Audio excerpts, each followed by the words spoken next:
All right, we are here with our winemaker and coffee roaster, Mr. Preston Fidel. Hi. And he's gonna walk us through a day in the life of coffee roasting at MJA. So Mr. Preston, why don't you explain to us what you're doing? What is this stuff here, and what are you doing with it? So what we got here is some pre-roasted coffee. It comes from Hawaii, just like this, from Marin's Farms. Pre-roasted? Yes. So this has not been roasted. It's just been dried and dehusked. So it comes out green like that. And this is regular coffee.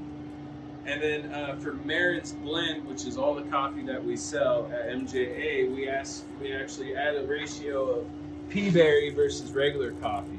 So this is Peaberry beans, and these are basically unpollinated flowers from the coffee plant that don't quite mature as much as the regular full-size beans. So you'll see a single lobe instead of split in half.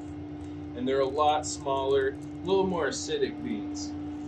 So for his blend, we add about a scoop and a half to our regular. And with our roaster, we can do about 10-pound batch at a time. So this is the roaster right here? That's the roaster. It's all heated up, ready to go. And how long does it take to preheat the roaster before you start? Oh, about 20 minutes or so. About 20 minutes? Yep. We preheat it to about 400 degrees before I drop the beans in. So just throw it in that hopper, let her open. And then the heated drum in there's tossing the coffee around so it's evenly roasted. And you'll see here at our temperature, it'll drop quite drastically from those cold beans going in. Wow, you can see it dropping in real time. And that's about it until we hit the next stage. That's about it? Yep. Okay. Stay tuned for part 2.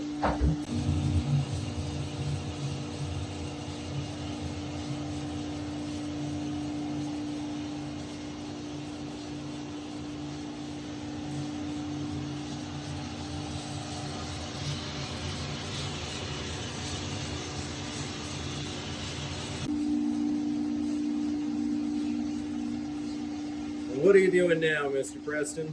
I'm making the bag. You're making the bags? Someone has to. Someone's got it. It might as well be you.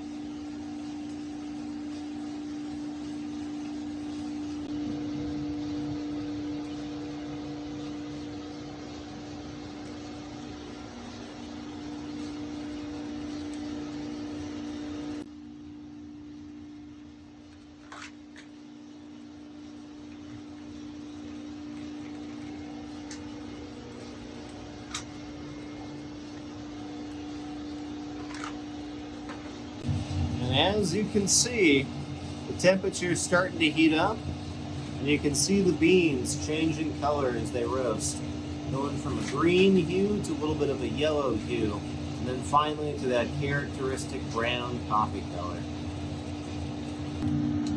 Alright, so what are we starting to hear now, Mr. Preston? Now we just hit our first crack, is what we call it. It's when the residual water vapors in each bean are released when it gets up to a certain temperature. So we'll see another temperature drop in our gauge just from that. And we'll also lose quite a bit of weight. So I started with about 11 pounds of beans, and finished product will probably end up with 9.5. Wow. Just from that water vapor. That's significant, huh? Yeah.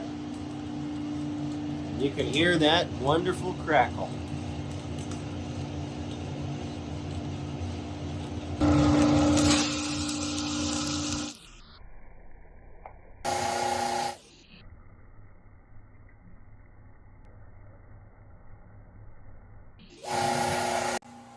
Alright, tell us what's going on now, Mr. Preston. Now we just drop the beans into our cooler, so it just kind of stirs the beans, and there's a fan underneath it that kind of drops the temperature as fast as possible. Cool. Yeah. And how long will we keep it like this, roughly? Oh, until we reach in and kind of feel where it's cool enough to the touch.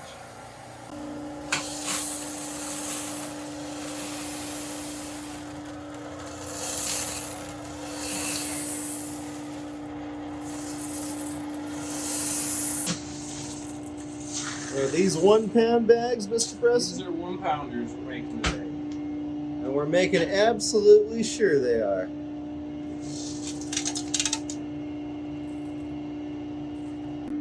After everything's said and done, we started with about 11.5 pounds of green coffee. We ended up with about 8.5 pounds of roasted. Jesus, what a loss. So that's just mainly water loss. Wow. And probably a handful of oils as well, right? We try and cut it before it loses before it releases the caffeine oils. Yeah. So we don't get that shine, the shimmer, and the bitterness of like a really dark roasted coffee. So are Konas always done as medium roasts? Not always, but it's good to not take it too far.